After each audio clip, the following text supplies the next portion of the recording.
Talking about the book Mindset that Rebecca and I started listening to the audiobook on our way home from our West Texas vacation trip. And it really got us thinking about how it impacts our personal lives and even our business. And the book comes down to two things, that there's basically two mindsets that really are prevalent for most people. The first mindset is called the fixed mindset. And this is somebody who, for the most part, thinks that they have no control over their lives, that things can't really change. Things are, they're this way. There's nothing they can do about it. And there's nothing that they can do. So yeah, the book is called Mindset. It's by Carol Dweck, D-W-E-C-K. I definitely recommend reading that book. I can already tell this is probably going to be a book I'm going to reread again. So check that out. So I talked about a minute ago, the first type of mindset is the fixed mindset, where you are just basically living a life where you feel like there's nothing you can do to change things. There's nothing you can do to impact your there's not a whole lot you can do, and basically you're just kind of stuck with what you have. And the other kind of mindset is called the growth mindset. And this mindset is one where you feel like life's challenges are just that. They're challenges. They're not setbacks. They're challenges, and you feel challenged to step up, improve yourself, improve your situation, and take yourself to the next level, whatever that may be. And so I don't know which one you feel like you are on the most, whether you feel like you're more of a fixed mindset or a growth mindset. But I want to talk about how it could impact your Amazon FBA business. I'm going to go through a couple of examples of things that could happen to you, and how someone with a fixed mindset might react, and how somebody with a growth mindset might react. So think about sourcing at stores. You know, I'm out doing a lot of retail arbitrage today. I'm going to as many stores as I can while it's still daylight outside.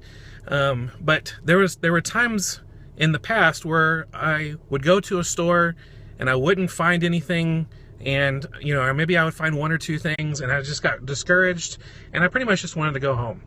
That's a fixed mindset reaction. Somebody who, in fact, really early on, I remember going to a Big Lots. I couldn't find anything at Big Lots. I'm not saying there wasn't anything there to find, but when I went to go look, I couldn't find anything. And I didn't go back to Big Lots to source for over a year. I had completely written the whole store off based on one sourcing trip. And that was a fixed mindset. I was fixed that Big Lots was a bust and not worth my time. But as I've begun to grow, and as experience has shown me, transitioning into a growth mindset, thinking, you know what, maybe it was just that time. Or maybe there's things that were there that I couldn't find. So when you're outsourcing, don't let one store completely knock you off and just you decide to never go back there again. Keep trying. Keep looking. And, as I know Kristen Ostrander, a couple weeks ago, she was having her challenge where she had people challenge her, hey, go to this store and try to find something. Try to go to this store, go to the auto parts store and go to 7-Eleven. And it was awesome because every time she went in there, she was able to find something that was profitable. And that's because she has that growth mindset where she feels like she can find something anywhere. Keep going, keep pressing yourself, keep source everywhere you go. And you're gonna find things, and the more you find, the more you learn, and the more you start to get into the habit of having that growth mindset when it comes to sourcing. Another possibility is, maybe you had a certain level of disbursements coming in, and then all of a sudden, one disbursement is a lot lower than it used to be, and if someone with a fixed mindset would be like, oh no, I'm not making as much money as I used to. Sales are down. People are returning stuff. This business is failing. I need to get out while I can. Or, I'm just not gonna go source anymore because it's just not working. Someone with a fixed mindset is going to, basically almost self-sabotage themselves. But with someone with a growth mindset is going to look back, evaluate what they've done, evaluate their products. Maybe I need to reprice some in my inventory. Maybe I need to change some of my sourcing patterns. Maybe it's just a slow time of the year for me, and I need to find a way to spice up my sales.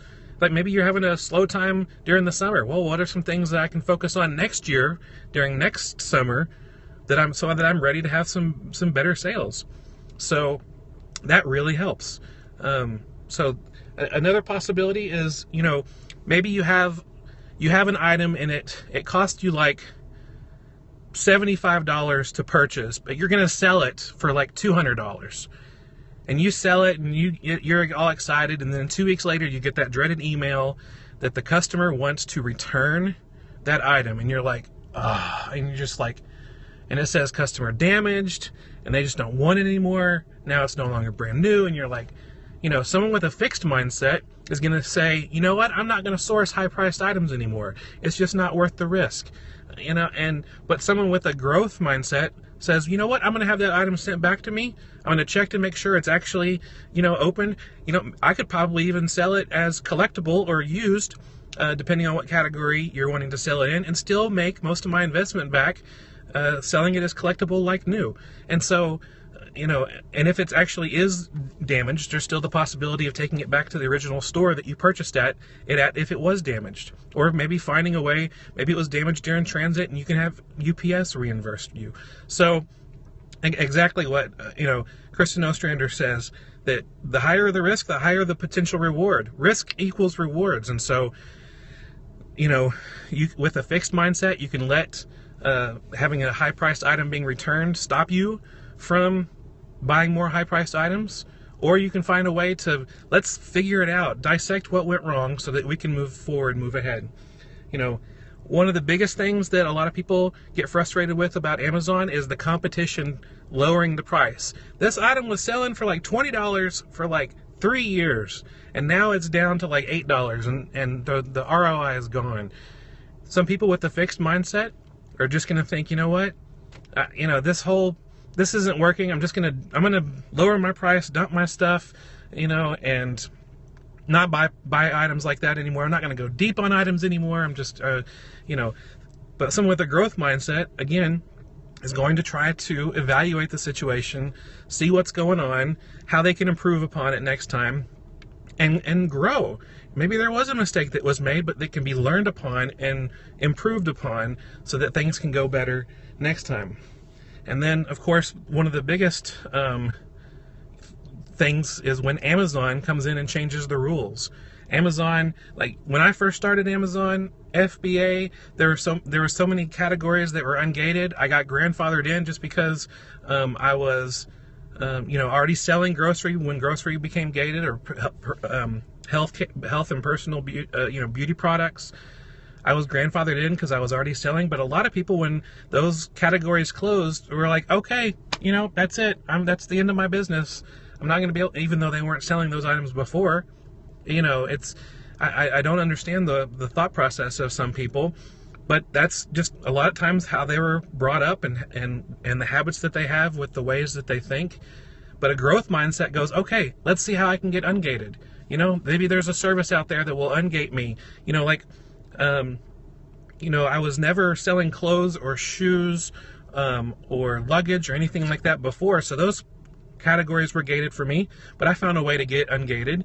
I found a way to, for us to do it ourselves and be able to take care of getting ungated. We did the hard work. We didn't think, okay, there's a wall in front of me, and so I'm not going to be able to sell these items, and I'm just not going to be able to make any money on Amazon.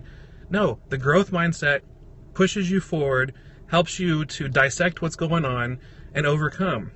Exactly. Problems give us an opportunity to solve them. It's not a dead end. Things are only a dead end when you decide to just stop there. And that's when things get stuck. So whatever is going on in your life right now, both personal and business related, your mindset is going to have either a positive or a negative impact on that. And you obviously want it to have a positive impact. So if you have a fixed mindset on certain things, try to think outside the box. Think about a growth mindset. Jim Rohn has a quote that I hear a ton of people quote, and that is that you are the average of the 5 people you spend the most time with. Think about the people you surround yourself with. Do they have a growth mindset, or do they have a fixed mindset? Because the people you hang around, it's going to impact you. So think about that. Think about the challenges that come forth. When you face a challenge, what's your reaction? Are you just given up, or do you find a way to overcome that? So think about that when you are outsourcing, when things happen, when Amazon changes the rules, when your disbursement's low, when your sales begin to plateau, or when they begin to decline. Think about how you're thinking about it and the best way to respond. So that's all the time we have for today. Thank you so much for watching. I really appreciate it. If you like this video, it'd be awesome if you gave me a little thumbs up below. And if you have a comment or a question, you can leave that below too. I'd like to keep the discussion going in the comments about that. If you have anything you want to add, anything you want to ask, you can do that in the comments below. Also below in the description, there you will find links that I talked about during this video, and you can check that out in the description below, and it will take you right where you want to go. And you know what? If you'd like to make sure you don't miss out on any future videos, be sure you subscribe to this YouTube channel so you get all of the free Amazon FBA video training that I will be uploading often. And if you want to learn more about how to make a full-time income, only spending part-time hours with Amazon FBA, come on over to the website, fulltimefba.com. Subscribe, you'll get some free PDF downloads that will help your Amazon FBA business become a little easier. I want to help you make a full-time income with only part-time hours on Amazon FBA, and I will see you soon. Bye.